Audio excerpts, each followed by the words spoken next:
Details చూద్దాం. తిరుపతి జిల్లా కేవీబీపురంలో 2 చెరువు కట్టలు తెగిపోయాయి. దీంతో ఒక్కసారిగా వరద గ్రామాలను ముంచెత్తింది. ఇళ్లలోకి నీరు చేరడంతో గ్రామస్తులు ఆందోళన చెందుతున్నారు.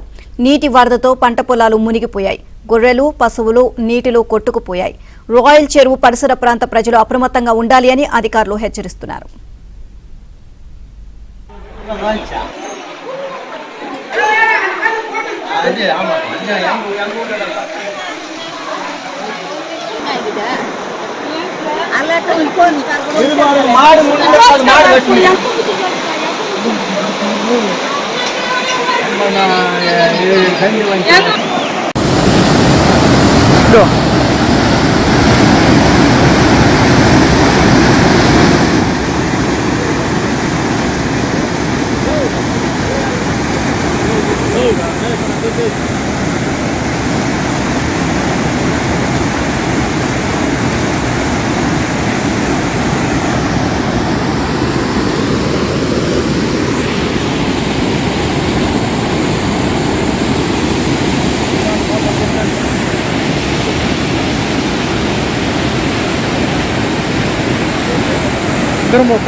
తిరుపతి జిల్లా కేవీబీపురంలో 2 చెరువు కట్టలు తెగిపోయాయి. దీంతో ఒక్కసారిగా వరద గ్రామాలను ముంచెత్తింది. ఇళ్లలోకి నీరు చేరడంతో గ్రామస్తులు ఆందోళన చెందుతున్నారు. నీటి వరదతో పంట పొలాలు మునిగిపోయాయి. గొర్రెలు, పశువులు నీటిలో కొట్టుకుపోయాయి. రాయల్ చెరువు పరిసర ప్రాంత ప్రజలు అప్రమత్తంగా ఉండాలని అధికారులు హెచ్చరిస్తున్నారు. ఓవరాల్ గా ఇదే అంశానికి సంబంధించి మరిన్ని అప్డేట్స్ మా కరెస్పాండెంట్ దినేష్ అడిగి తెలుసుకుందాం. దినేష్, కేవీబీపురంలో పరిస్థితి ఏ విధంగా ఉంది ఇప్పుడు? నీలిమ మొత్తం మీద ఈ రోజు ఉదయం అంటే సుమారుగా ఒక 1.5 అవర్ ముందు ఉన్నటువంటి యొక్క రాయల్ చెరువుకు సంబంధించినటువంటి కట్ట తెగడంతో ముఖ్యంగా హరిజనవాడ పూర్తిగా నేలమట్టమైన పరిస్థితి. దాంతో పాటు అంటే ఆ నీటి ప్రవాహం ప్రారంభం అయిన వెంటనే కొంతమంది గుర్తించి మిగిలిన వాళ్ళని అప్రమత్తం చేయడంతో అందరూ కూడా ఎవరైతే కొంచెం ఇల్లులు కట్టుకున్నటువంటి వాళ్ళు ఉంటారో వాళ్ళ ఇండ్లపైకి వెళ్లిపోవడంతో ప్రాణ నష్టం అయితే లేదు. అయితే ఆస్తి నష్టం అయితే తీవ్రంగా జరిగింది.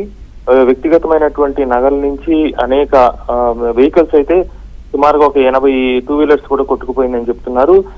దాంతో పాటు గొర్రెలు కావచ్చు, ఇట్లాంటి కోళ్ళు ఇట్లా ఏవైతే వాళ్ళు పెంచుకుంటుంటారో అవన్నీ కూడా మొత్తం నీళ్ళలో కొట్టుకుని వెళ్ళిపోయింది. ముఖ్యంగా కొంత ఇప్పటి వరకు ఎవరైనా చిన్నపిల్లలు కానీ పెద్దవాళ్ళు కానీ తప్పిపోయినారని అందరూ ఎవరికి వాళ్ళు ఎత్తుక్కోవడం జరిగింది. అయితే అందరూ సేఫ్ గా ఉన్నట్టు ప్రస్తుతానికి మనకి సమాచారం అందుతోంది. అధికారులు కూడా అక్కడికి వెళ్లే ప్రయత్నం చేస్తున్నారు. చాలా వరకు రోడ్లు కూడా కొంత డ్యామేజ్ అవ్వడంతో వెళ్ళడానికి కొంత ప్రయత్నం చేస్తున్నారు. దాంతో పాటు రెస్క్యూ టీమ్స్ కూడా రావాలని చెప్పి అక్కడే గ్రామ ప్రజలు కోరుతున్నారు. అక్కడ జరిగినటువంటి మేజర్ డ్యామేజ్ నేపథ్యంలో రెస్క్యూ టీం రావాలని చెప్పి కోరుతున్నారు. దాంతో పాటు ఎక్కడ ఎలాంటి ఆహార పదార్థాలు కూడా అంటే ఇంట్లో ఉండే నిల్వ చేసుకుని దానికి సంబంధించి అన్ని కూడా మొత్తం డిస్ట్రాయ్ అయిపోయింది.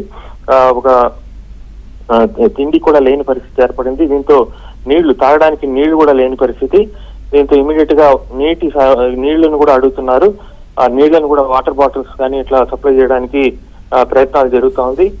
దాంతో పాటు ఈరోజు మధ్యాహ్నం భోజనానికి కావచ్చు, అలాగే ఈ రోజు వాళ్ళందరినీ కూడా అక్కడి నుంచి షిఫ్ట్ చేసి ఎక్కడ వాళ్ళని పెట్టి భోజనాలు అవన్నీ కూడా ఏర్పాటు చేయడానికి కావచ్చు, వాళ్ళకి సంబంధించినటువంటి నిత్య కృత్యాలకు కావచ్చు, వీటన్నిటికి కూడా ఎవరెవరికి అవసరం ఉంది ఏంటి అనేది గుర్తించి వాళ్ళని అక్కడి నుంచి షిఫ్ట్ చేయడానికి ఏం చేయాలనే దానిపైన కూడా ఆయా గ్రామాల్లో ఉండేటువంటి సర్పంచులు కావచ్చు, టీడీపీ నేతలు కావచ్చు, అలాగే కూటమి నేతలందరూ కూడా వర్క్ చేస్తున్నారు.